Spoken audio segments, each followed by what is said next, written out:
क्या time travel 6000 वर्ष पूर्व में अस्तित्व में थी?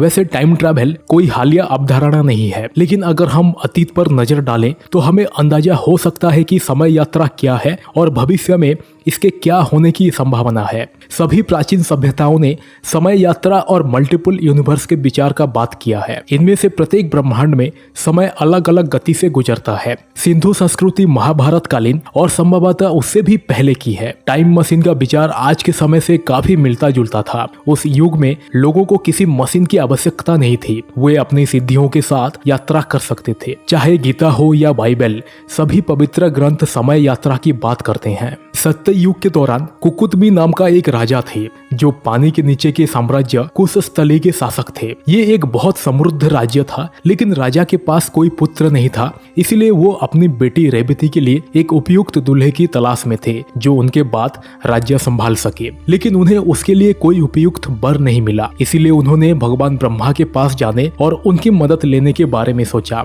उन्होंने रेवती के साथ ब्रह्मलोक की यात्रा की। भगवान ब्रह्मा गंधर्वों द्वारा संगीत प्रदर्शन में व्यस्त थे। राजा ने धैर्य पूर्वक प्रदर्शन समाप्त होने की प्रतीक्षा की। प्रदर्शन के बाद वो भगवान ब्रह्मा के पास पहुंचे और कहा, हे ब्रह्मा, मैं इस बेटी का विवाह किससे करूं?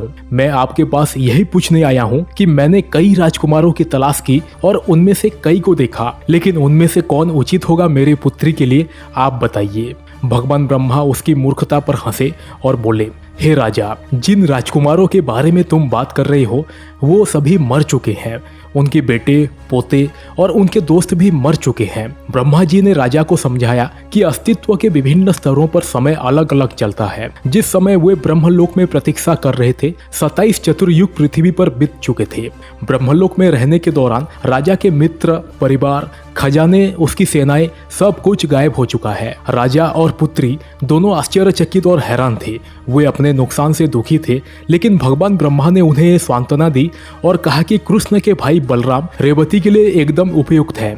वे धरती पर आए और बलराम के पास पहुंचे, जिन्होंने रेवती से विवाह किया। राजा कुकदमी ने पाया कि मनुष्य विकसित हो गए हैं और प्रकृति से अलग होते जा रहे हैं। उन्होंने अपने बुद्धि को कमजोर कर लिया है। राजा ब्रह्मलोक वापस चले गए क्योंकि उसके पास पृथ्वी पर कोई काम नहीं था। ये इस बात का संकेत है कि मनुष्य अधिक से अधिक मशीनों पर निर्भर होते जा रहे हैं, जिससे उनकी सोचने की क्षमता प्रभावित हो रही है। वे अपनी आध्यात्मिक और बौद्धिक क्षमताओं का त्याग करके सभी के लिए आसान समाधान खोजने की कोशिश कर रहे हैं। राजा और उनकी बेटी द्वापर युग में पृथ्वी पर लौट आए, जबकि वे सतयुग में ब्रह्मलोक गए थे, और ये केवल तभी संभव है जब कोई आयाम और अंतरिक्ष की यात्रा करे। कहा जाता है कि एक बार अर्जुन किसी काम से स्वर्ग की यात्रा पर गए और जब वे वापस आए तो उनके सभी दोस्त बूढ़े हो गए थे, जबकि वो वैसे ही रहे। इससे सिद्ध होता है कि समय का पहिया या काल चक्र अस्तित्व के ध्यान के आधार पर अलग अलग चलता है। अर्जुन ने अलग अलग स्थान और समय की यात्रा की, जहाँ समय धीरे धीरे बीतता गया। राजा मनु बहुत समृद्ध और समर्पित राजा थे। वो भगवान विष्णु के बहुत बड़ा भक्त थे। उन्होंने सत्ययुग के दौरान शासन किया था। एक दिन जब वो शहर में घूम रहे थे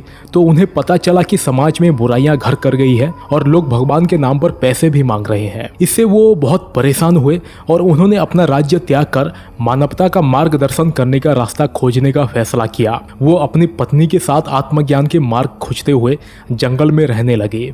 एक दिन उन्हें एक छोटी सी बात करने वाली मछली मिली जो उनसे मदद मांग रही थी। राजा मनु ने उसे बचाने के लिए उसे उठाकर पानी के एक घड़े में डाल दिया, लेकिन उन्हें आश्चर्य हुआ जब उसका आकार बढ़ने लगा और ये इतना बड़ा हो गया कि उसे अपने लिए समुद्र की आवश्यकता पड़ी। राजा मनु ने इसे समुद्र में ले जाने की कोशिश की, लेकिन उन्हें बहुत परेशानियों का सामना करना पड़ा। पास के ग्रामीणों ने उनकी पिटाई भी की। अंततः वो मछली को बचाने में सफल रहे। राजा ने मछली को समुद्र में ले गए। तब भगवान विष्णु मत्स्य अवतार में उनके सामने प्रकट हुए। वो मनु से बहुत प्रसन्न हुए और उन्हें एक नाव बनाने का आदेश दिया, जिसमें वो मानव जाति को ज्ञान की ओर ले जा सके। मनु के सभी रिश्तेदार और दोस्त मर गए। भगवान विष्णु, मनु, उनकी पत्नी और पशुओं को नाव पर ले गए। भगवान शिव ने पृथ्वी को समाप्त कर दिया, लेकिन इन्हें पृथ्वी पर जीवन जारी रखने के लिए बचाया गया। इस प्रकार राजा मनु एक समय यात्री थे जो एक स्थान से दूसरे स्थान पर आए और पृथ्वी पर जीवन जारी रखा। उन्होंने सत्ययुग का अंत और त्रेता युग की शुरुआत देखी। जब भगवान विष्णु सो रहे थे तो ब्रह्मा ने उनकी नाभि से एक कमल उगला जो सृष्टि के मूल का प्रतीक है। ब्रह्मा इस ब्रह्मांड के निर्माता है जिसमें हम सभी रहते हैं। हम ब्रह्मा को ब्रह्मांड के रूप में भी ले सकते हैं। वैदिक ग्रंथ अक्सर इस ब्रह्मांड को ब्रह्मा के रूप में संदर्भित करते हैं। पुराणों के अनुसार ये ब्रह्मांड अस्थायी है जिसमें ब्रह्मा 100 ब्रह्मो वर्षों तक रहते हैं और फिर इसे विलीन कर देते हैं और एक नए ब्रह्मांड का जन्म होता है। वेदों में एक वैद अर्थात 100 त्रुटि के बराबर होती है। काल चक्र को परिभाषित करने वाली बहुत सारी गणनाएं हैं। 15 दिन एक पक्ष के बराबर होते हैं। ब्राइटर लूनार साइकिल कहा जाने वाला पक्ष पितृ या मृत पूर्वजों के लिए दिन है और डार्कर लूनार साइकिल इनकी रात है। मुहूर्त एक वैदिक इकाई है जो समय को मापती है। 24 घंटे के दिन और रात में 30 मुहूर्त होते हैं। प्रत्येक अवधि 48 मिनट की है जिसे आगे 30 कला में विभाजित किया गया है। किंवदंतियों के अनुसार मनुष्य का एक वर्ष स्वर्ग में एक दिन के बराबर होता है। इसके अनुसार कलियुग 4,32,000 मानव वर्ष लंबा है और 4 युगों के चक्रों को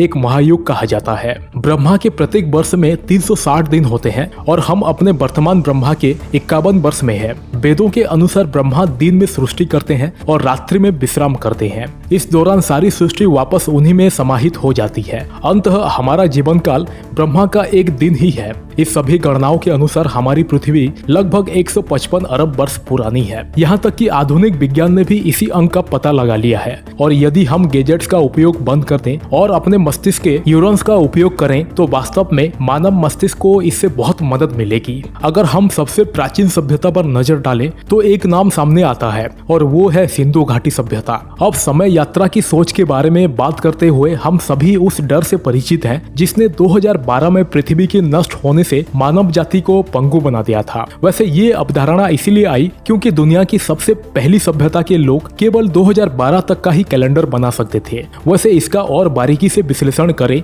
तो सिंधु घाटी शायद 8000 साल पुरानी है। इसीलिए ये जानना काफी दिलचस्प है कि उन्हें कैसे पता चला कि 8000 वर्ष बाद क्या होगा। इससे समय यात्रा की बात सामने आती है। संभवतः उन्होंने समय के साथ मन से या शारीरिक रूप से भविष्य की यात्रा की थी। इस बात पर वैज्ञानिक काफी तर्क देते हैं। इन सब में सबसे दिलचस्प बात विज्ञान और पौराणिक कथाओं के सिद्धांतों में सिमिलरिटी है। 2500 साल पहले भी नजारा बिल्कुल वैसा ही था जैसा आज है। अल्बर्ट आइंस्टीन के थ्योरी ऑफ रिलेटिविटी में टाइम सुपरविजर के रेफरल सिस्टम के रिलेटिव है। ये सुपरविजर की गति और ग्रेविटी की ताकत पर निर्भर करता है। पृथ्वी पर समय अंतरिक्ष की तुलना में धीमा चलता है क्योंकि ग्रेविटी समय को धीमा कर देता है। आइंस्टीन द्वारा भी यही दृष्टिकोण सामने रखा गया है कि टाइम सुपरविजर के संदर्भ के फ्रेम के रिलेटिव है। ब्रह्मा ने राजा और रेवती को बताया कि जिस समय वो ब्रह्मलोक में प्रतीक्षा कर रहे थे 27 चतुर्युग पृथ्वी पर बीत चुके थे। आइंस्टीन के जन्म से 2500 साल पहले भी यही सिद्धांत था कि अलग अलग स्थानों पर अलग अलग समय चक्र होता है। हम उस युग के दौरान विज्ञान की प्रगति को अच्छी तरह से मान सकते हैं। हिंदू दर्शन इस अवधारणा से काफी परिचित है कि टाइम रिलेटिव है और वैदिक ग्रंथों के कई अनुच्छेद लगातार देवताओं के मौलिक समय की ओर इशारा करते हैं जो पृथ्वी से अलग चलता है। पृथ्वी पर एक चतुर्युग 43,20,000 मानव वर्षों के बराबर है। अब सवाल ये उठता है कि क्या राजा और उनकी बेटी अनजाने समय यात्री थे, क्योंकि ब्रह्मा के सामने कुछ ही मिनटों में पृथ्वी पर लाखों वर्ष बीत गई। थ्योरेटिकल होते हुए भी आइंस्टीन के प्रिंसिपल में खामियां है। अंतरिक्ष समय जहां नकारात्मक ऊर्जा अंतरिक्ष और समय को एक सुरंग के मुंह में एक साथ लाती है जो पूरी तरह से एक अलग स्थान और ब्रह्मांड में उभरती है। हालांकि ये काल्पनिक है लेकिन इन्हें साइंस फिक्शन फिल्मों में समय यात्रा की वस्तुओं के रूप में लगातार उपयोग किया जाता है। फिल्म टाइम बैंडिट्स में सेलेस्टियल मैप्स पर स्थान दिखाए। ये ऊपर से नीचे लगभग आइंस्टीन रोसेन पुल जैसा दिखता है। आज समय को आरंभ, मध्य और अंत के साथ एक विशेष दिशा में चलते हुए तीर के रूप में देखा जाता है। लेकिन दिलचस्प बात यह है कि समय और समय यात्रा के बारे में विभिन्न संस्कृतियों की अवधारणाएं क्या है।